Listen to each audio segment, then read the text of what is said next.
নমস্কাৰ এই ভিডিঅ'টো কেৱল 18 বছৰৰ ওপৰৰ ব্যক্তিসকলৰ বাবে 18 বছৰৰ তলৰ ল'ৰা-ছোৱালীসকলে অনুগ্ৰহ কৰি নাচাব। কুৱেশ্যন: কি খাই মিলন কৰিলে পুৰুষৰ পানী সোনকালে নপৰে?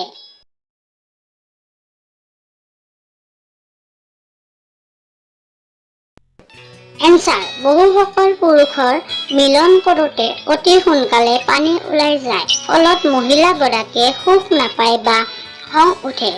সেয়ে মিলনত লিপ্ত হোৱাৰ আগতে ঠাণ্ডা পানী বা ঠাণ্ডা কোনো পাতল আহাৰ খালে সোনকালে পানী নপৰে আৰু দুয়োৱে মজা পায়।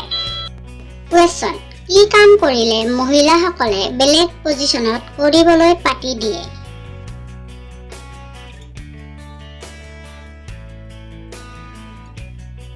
এনচাৰ: তেওঁলোকক অধিক উত্তেজিত কৰি তাত কৰিব বিচাৰিলে বিশেষ আপত্তি নকৰে বা নিচা সেৱন মহিলাসকলে নিচাগ্ৰস্ত অৱস্থাত এইবোৰ কৰিবলৈ দিয়ে।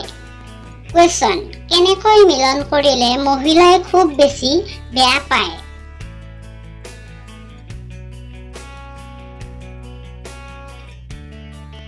এনচাৰ: জোৰ জবৰদস্তি বাৰীডাল খোৱালে।